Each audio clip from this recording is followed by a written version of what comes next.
انہوں نے اس کا گال تھپتھپایا مگر وہ اسی طرح بے حس و حرکت پڑی رہی۔ فاقلیت حسن کی جان پر بن آئی تھی۔ ڈاکٹر نکلسن کو فون کرو۔ انہوں نے اپنا موبائل نکال کر اسے تھمایا تھا۔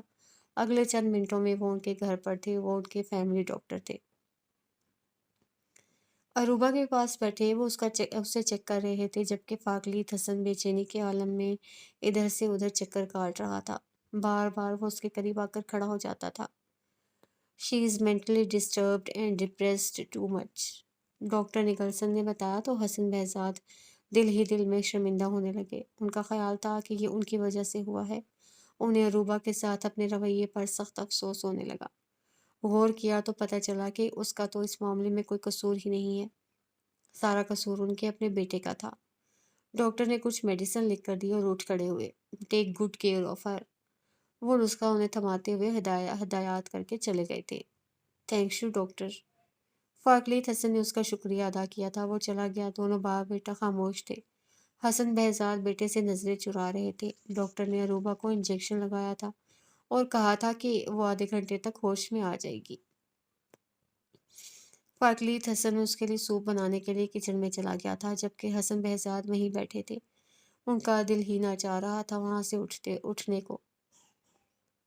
غضنفر علی گل افزا کی ڈیڈ باڈی ساتھ لے آئے تھے۔ ان کی موت کی خبر جب اس طرح سے ان کے بھائیوں تک پہنچی کہ وہ غضنفر علی کے ساتھ کہیں جا رہی تھی اور راستے میں ان کا ایکسیڈنٹ ہو گیا، تو ان کے بھائیوں کا غم و غصے سے برا حال ہونے لگا۔ بڑے بھائی فوراً غضنفر علی کے سامنے موجود تھے۔ ذرا بھی شرم اور انسانیت ہے تم میں؟ نویلا ان کے پاس موجود تھی۔ وہ انہیں دیکھ کر اٹھ کھڑی ہوئی۔ ہماری بربادی تو اسی دن شروع ہو گئی تھی جب تم ہماری بہن سے پہلی مرتبہ ملے تھے۔ وہ زہر اگل رہے تھے اور غضنفر علی کا وجود ان کے لفظوں کے زہر سے جلنے لگا تھا۔ نویلا نے بے بسی سے اپنے مجبور باپ کو دیکھا تھا۔ اسے تو پتہ ہی نہ تھا کہ اس کا باپ اتنا مظلوم ہے، وہ اتنا تنہا ہے اور اتنے بڑے دکھ اپنے سینے میں لیے پھر رہا ہے۔ کیوں آ گئے تھے تم دوبارہ ہماری زندگیوں میں؟ وہ زور سے دھاڑے تھے۔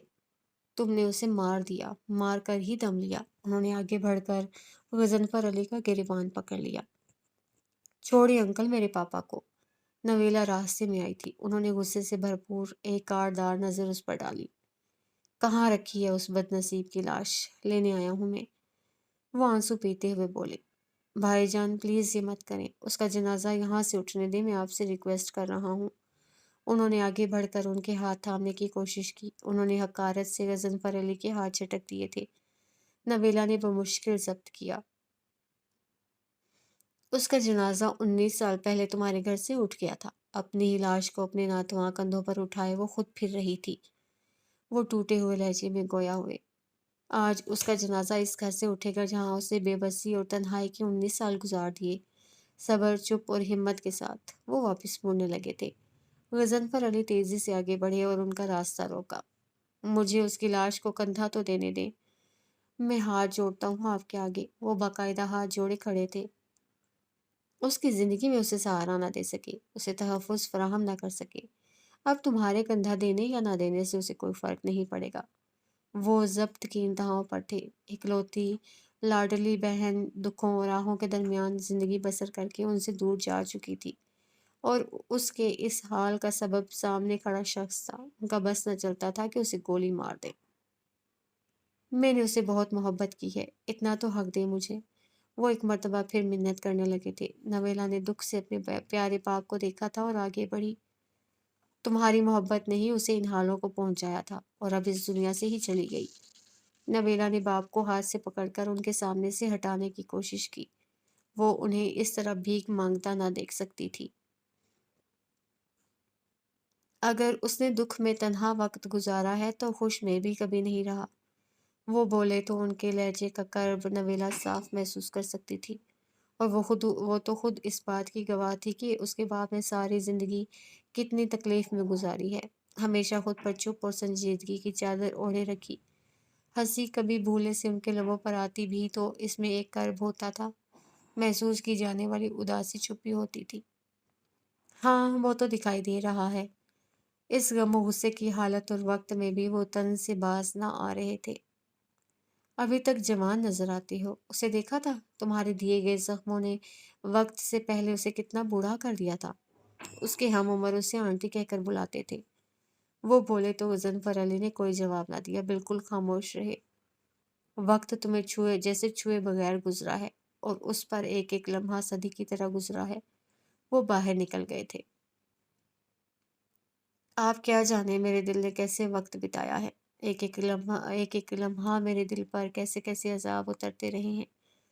وہ گل افزا کی ڈیڈ باڈی لے کر چلے گئے تھے۔ غضنفر علی کھڑکی سے یہ سارا منظر دیکھتے رہے تھے۔ انہوں نے اتنے سال اس کی واپسی کا انتظار کیا تھا، اسے یہاں چلتے پھرتے دیکھا تھا، اب جو آئی تو چار کندھوں پر چل کر۔ صوفیہ اس اچانک حادثے سے شاکڈ تھیں۔ عام حالات ہوتے تو ان کی بے حس اور خود غرض فطرت شاید بہت خوش ہوتی، مگر وہ نویلا کی وجہ سے اس قدر پریشان تھیں کہ اس واقعے نے انہیں ڈسٹرب کیا تھا۔ وہ جانتی تھی کہ گل افزا غضنفر علی کے لیے کیا ہے، اور اب ان کا آسانی سے سنبھلنا ممکن نہیں۔ اروبا نے آنکھیں کھولی تو خود کو بیڈ پر چت لیٹا ہوا پایا۔ فوری طور پر وہ کچھ بھی نہ سمجھ سکی، نہ ہی اسے کچھ یاد آیا، مگر رفتہ رفتہ اسے فارغلیت حسن کی باتیں یاد آنے لگی۔ اس کے منہ سے سسکاری نکل گئی۔ اروبا بیٹا۔ حسن بہزاد کرسی گھسیٹ کر اس کے قریب آ بیٹھے۔ انہیں اپنے پاس دیکھ کر وہ کچھ خوشگوار حیرت میں مبتلا ہو گئی، مگر بولی کچھ نہیں، بس انہیں دیکھے گئی۔ اب طبیعت کیسی ہے؟ انہوں نے شفقت سے ہاتھ اس کے سر پر پھیرا تو وہ اس کایا پلٹ پر حیران بلکہ سر ہلا سکی۔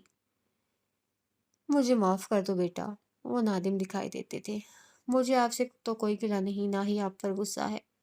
مجھے فارغلیت حسن نے ہرٹ کیا ہے بیٹا، وہ سر جھکائے بیٹھے ہولے ہولے بول رہے تھے۔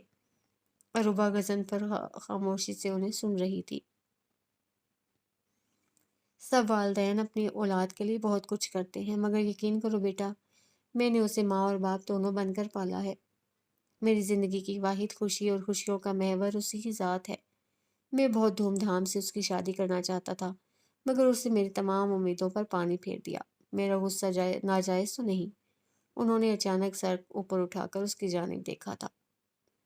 جی، وہ بدقت تمام بول پائی۔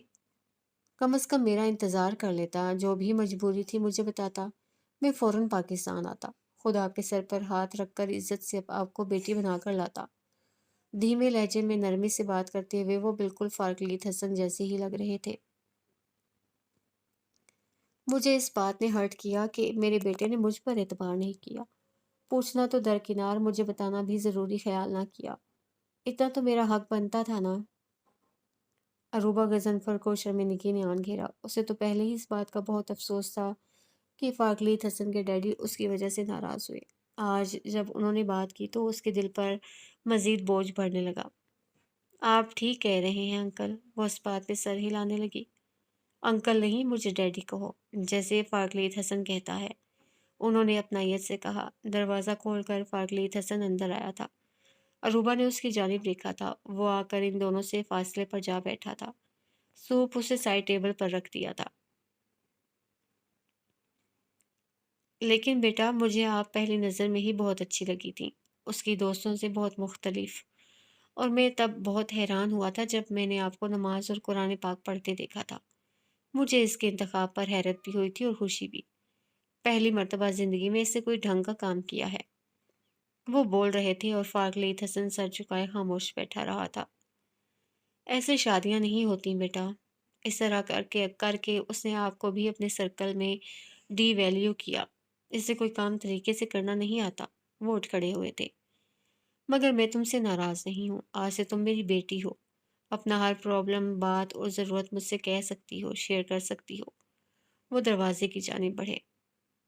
ڈیڈی، فارغلیت حسن نے آگے بڑھ کر ان کا راستہ روک لیا تھا۔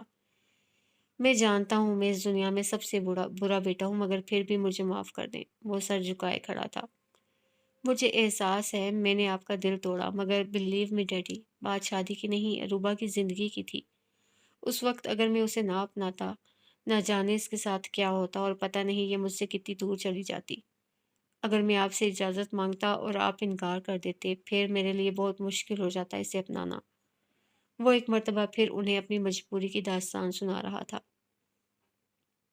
چند ثانیے خاموش کھڑے اسے دیکھتے رہے اور پھر باہر نکل گئے۔ وہ بے بسی سے انہیں جاتا دیکھتا رہا۔ فروا بے ہوش تھی، اسے ہوش نہ آ رہا تھا۔ گل افزا کا جنازہ ہو چکا تھا۔ غضنفر علی نے جنازے میں شرکت کی تھی۔ گل افزا کے دونوں بھائی انہیں دیکھ کر صبر کے گھونٹ پی کر رہ گئے۔ موسیٰ علی کو جیسے ہی خبر ملی وہ پہلی فلائٹ سے ہی واپس آ گیا تھا۔ وہ اس خبر کو سن کر شاکڈ رہ گیا تھا اور اس کی پریشانی میں اضافہ فروا کی حالت دیکھ کر ہوا تھا۔ ان کا نروس بریک ڈاؤن ہو گیا ہے۔ وہ ہاسپٹل میں ایڈمٹ تھی۔ نویلا اور شاہ زیب اس کے پاس تھے۔ غضنفر علی بھی جنازے کے بعد وہیں آ گئے تھے۔ پاپا، وہ کسی بے جان بت کی مانند کھڑے تھے۔ نویلا ان کے پاس آئی تھی۔ ان کے ساکت وجود میں ہلکی سی جنبش بھی نہ ہوئی تھی۔ وہ ٹھیک ہو جائے گی، ڈونٹ وری۔ اس نے اپنا ہاتھ ان کے شانے پر رکھا تھا۔ انہوں نے ایک نظر اپنی اس چھوٹی حساس بیٹی کو دیکھا تھا۔ وہ نہ جانتے تھے کہ وہ اتنی حساس ہے، اس کا دل اتنا نرم ہے۔ اس نے مشکل کی اس گھڑی میں باپ کے دکھ کو جس طرح محسوس کیا تھا، ان کا ہر قدم پر ساتھ دیا تھا، وہ اس کے ممنون ہو گئے تھے۔ اب کچھ بھی ٹھیک نہیں ہوگا نویلا بیٹا۔ ان کے درمیان لمبی چپ حائل رہی تھی، جسے غضنفر علی کی آواز نے توڑا تھا۔ نہ کبھی میری زندگی میں کچھ ٹھیک ہوا ہے اور نہ گل افزا اور اس کی بیٹیوں کی زندگی میں۔ وہ ٹوٹے ہوئے لہجے میں بول رہے تھے۔ شاہ زیب میڈیسن لینے گیا تھا، واپس آ کر ان کے پاس کھڑا ہو گیا۔ یہاں کیا لینے آئے ہو؟ فروا کے دونوں ماموں موسیٰ علی کے ساتھ وہاں آ گئے تھے۔ نویلا نے پریشان ہوتے ہوئے ان کی جانب دیکھا تھا۔ وہ بیٹی ہے میری، وہ لجاجت سے بولے تھے۔ موسیٰ علی نے ناسمجھی کے عالم میں پہلے غضنفر علی اور پھر دونوں ماموں کی جانب دیکھا تھا۔ ان کی باتیں اس کی سمجھ سے باہر تھیں۔ نہیں مانتی وہ تمہیں اپنا باپ، چھوٹے ماموں غصے سے چلائے۔ تمہاری شکل تک دیکھنے کی روادار نہیں وہ، بڑے ماموں نے کہا۔ تایا جان آئیں ہم گھر چلتے ہیں، دوبارہ آ جائیں گے۔ شاہ زیب نے صورتحال کو بگڑتے دیکھا تو ان کا ہاتھ پکڑ کر بولا، جب تک اسے ہوش نہیں آ جاتا میں یہاں سے کہیں نہیں جاؤں گا۔ وہ ضد کرنے لگے۔ کیا ثابت کرنا چاہتے ہو اور کس پر کرنا چاہتے ہو؟ جو تمہارے ان ڈراموں کو سچ مانتی تھی وہ نہیں رہی، بڑے ماموں نے کہا۔ پاپا پلیز آئیں ہم گھر چلتے ہیں، شام کو دوبارہ آ جائیں گے۔ نویلا نے انہیں بچوں کی طرح پچکارا۔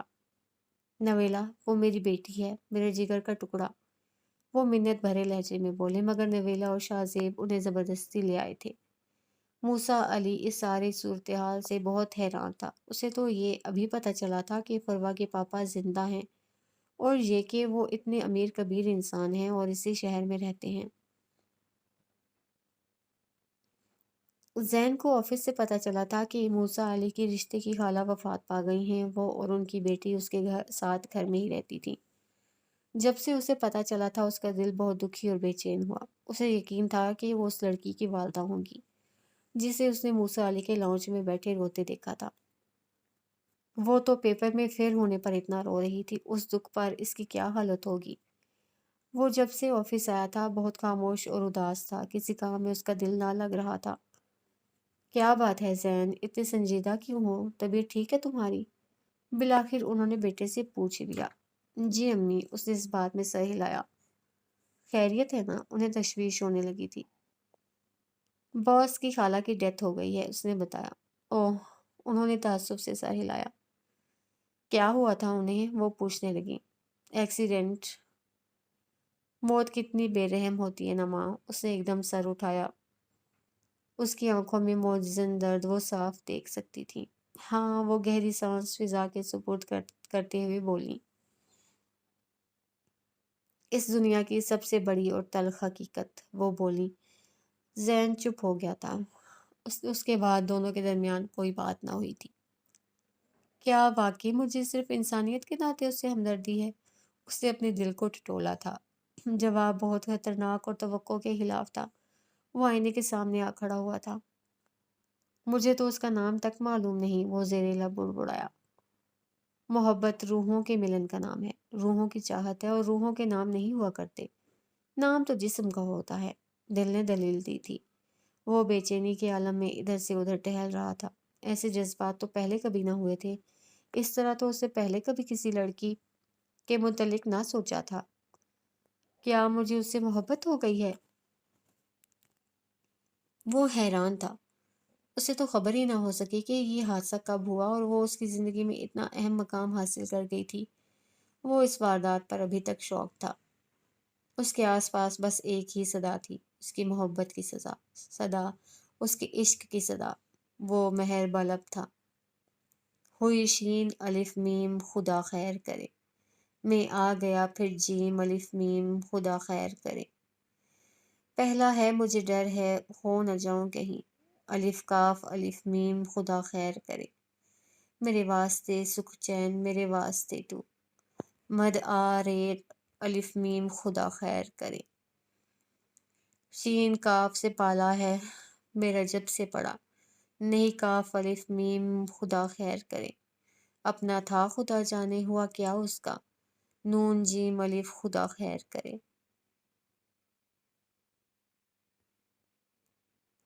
فاقلیت حسن چند سانے کھڑا بند دروازے کو دیکھتا رہا اور پھر پلٹ کر اس کے پاس آیا تھا۔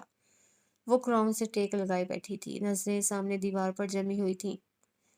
کیسا فیل کر رہی ہو؟ وہ اس کے پاس بیٹھ گیا تھا۔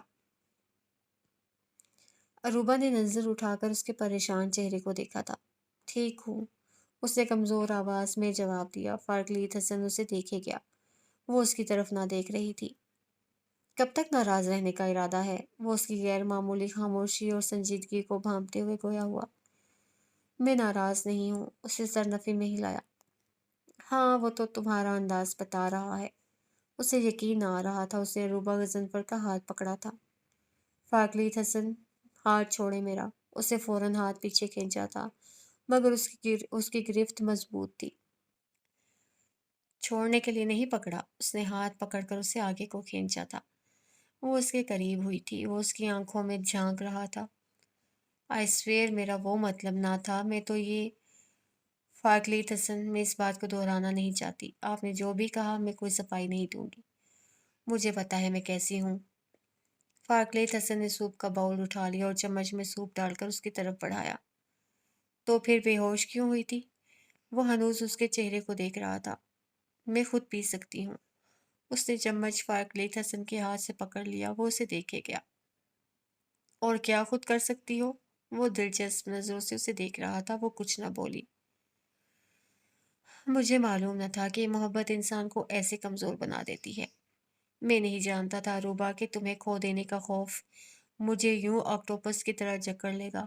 تم کبھی سمجھ ہی نہیں سکتی کہ تم میرے لیے کیا ہو، میں تمہیں کتنا چاہتا ہوں، تمہارے لیے کیا سوچتا ہوں۔ وہ گمبھیر لہجے میں بولا تھا۔ اروبا غضنفر خاموش تھی۔ وہ اس وقت اس کی بات کا کوئی جواب نہ دے سکتی تھی، نہ ہی مزید کچھ کہنا چاہتی تھی۔ کبھی بھی مجھ سے بدگمان نہ ہونا یار۔ وہ خاموشی سے سوپ پی رہی تھی۔ اگر بدگمان ہونے لگو تو چپ مت رہنا، مجھ سے شیئر کرنا، مجھے بتانا کہ میری کون سی بات تمہیں بری لگی ہے۔ وہ مسلسل بول رہا تھا۔ وہ اس کے بے ہوش ہونے سے ڈر گیا تھا۔ اس نے تو ایسا تصور بھی نہ کیا تھا کہ وہ اس کی بات اس طرح دل پر لے گی۔ تمہیں پتہ ہے اروبا، میں بہت دھوکے باز اور جھوٹا شخص ہوں، وہ برملا اظہار کر رہا تھا۔ اروبا غضنفر نے خالی باؤل سائڈ پر رکھ دیا تھا اور دوبارہ کراؤن سے ٹیک لگا لی تھی۔ لیکن میں نے نہ تو تم سے کبھی جھوٹ بولا ہے اور نہ ہی کبھی تم کو دھوکہ دے سکتا ہوں۔ میں سچ صرف تم سے بولتا ہوں، میں محبت بھی صرف تم سے کرتا ہوں، اور پتہ نہیں کیوں اروبا، محبت کو وہم کرنے کی عادت ہوتی ہے۔ میں تمہیں کھونے سے ڈرتا ہوں۔ وہ اپنے دل کے اندیشے اس سے بیان کر رہا تھا اور وہ انہیں سن رہی تھی۔ تم مجھ سے محبت چاہے نہ کرو اروبا، مگر مجھ سے جھوٹ کبھی نہ بولنا۔ میں جانتا ہوں تم بہت اچھی لڑکی ہو، اس سے زیادہ ایک اچھی بیوی ہو۔ وہ اس کی بات کا مفہوم سمجھ رہی تھی۔ میری زندگی میں آپ سے پہلے کوئی مرد نہیں آیا فاقلیت حسن، اطمینان رکھیے۔ بالآخر اس نے چپ کر قفل توڑ دیا تھا۔ وہ اسے دیکھے گیا، وہ بول رہی تھی۔ میں نے ہمیشہ اپنے کزن سے فاصلہ رکھا ہے، میری اس کزن سے بھی نہ تو کوئی دوستی تھی نہ کچھ اور۔ وہ سانس لینے کو رکی تھی۔ یہ وقت فاقلیت حسن کے لیے کاٹنا دو بھر ہو گیا تھا۔ اس رات میرے کمرے میں اسے ماما نے بھیجا تھا، پھر پتہ نہیں کس نے باہر سے دروازہ بند کر دیا اور… اروبا، مجھے اس بات میں کوئی انٹرسٹ نہیں، اور اگر یہ میرے لیے امپورٹنٹ ہوتی تو میں تم سے شادی کیوں کرتا؟ وہ اس کی بات کاٹ کر بولا تھا۔ پلیز مجھے بات کرنے دیں۔ اسے مزید بولنے سے روکا۔ اوپر والے پورشن کی لائٹ کا سوئچ اوپر تھا، وہ بھی ماما نے خود بند کی تھی۔ پریشانی میں میرے کزن نے سوئچ بورڈ پر ہاتھ مار کر آن سوئچ کو آف کر دیا، اور جب میرے بابا روم میں آئے تو ماما نے ان کو دکھانے کے لیے لائٹس کے بٹن کو آن کیا۔ اتنا کہہ کر وہ خاموش ہو گئی تھی۔ میرے دل میں صرف آپ ہیں، میں دوبارہ یہ بات آپ کو نہیں بتاؤں گی، ایسی صورت میں تو ہرگز نہیں جب آپ مجھ پر اعتبار کھونے لگیں۔ وہ کچھ کفاسی بولی تھی۔ فارغلیت حسن ہولے سے ہنس دیا۔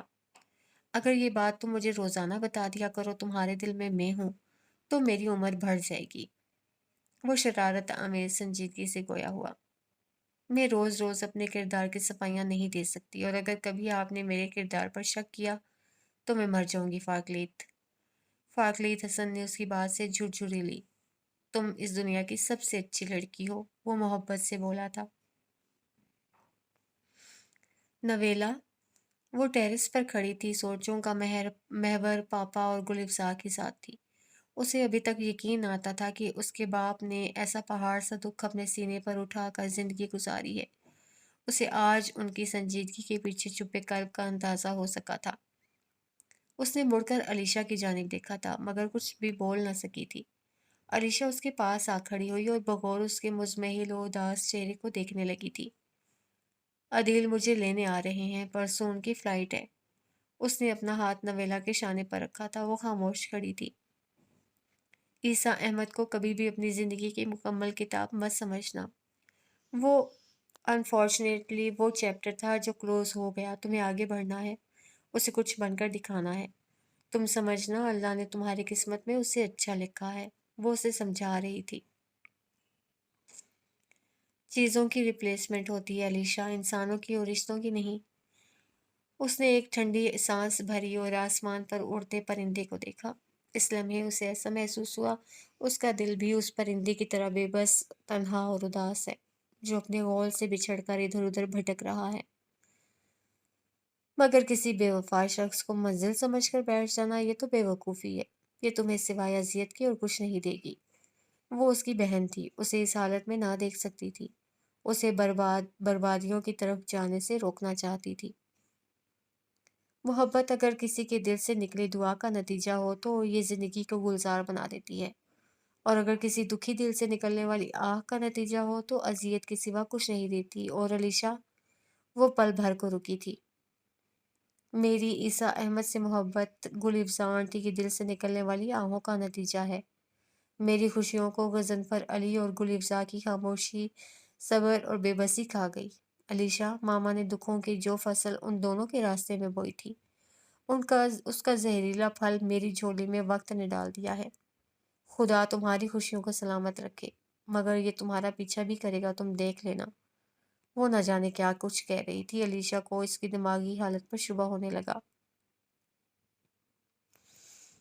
ایسا ہو ہی نہیں سکتا علیشا کہ ہم کسی کے پاؤں ظلم کی کنکریوں سے زخمی کریں اور کل وہی کنکریاں دکھوں اور مصیبتوں کا پہاڑ بن کر ہمارے راستے میں نہ آئیں۔ علیشا خاموش ہو گئی تھی۔ اسے محسوس ہونے لگا تھا کہ نویلا سے بحث فضول ہے۔ اس نے طلاق کا بہت صدمہ لیا ہے اور اس کی بات کو دل سے لگا لیا ہے۔ تم ماما اور پاپا کے میٹرز میں انٹرفیئر نہ کرنا نویلا، وہ جیسے چاہیں اسے سالو کریں۔ وہ اسے سمجھانے لگی تھی۔ در حقیقت وہ ایک خود غرض لڑکی تھی۔ ایسے لوگ کسی سے محبت نہیں کر سکتے۔ اسے تو عدیل سے بھی محبت نہ تھی، صرف اس کے روشن مستقبل نے اسے اس کی جانب مائل کیا تھا۔ نہیں علیشا، اس نے سر نفی میں ہلایا تھا۔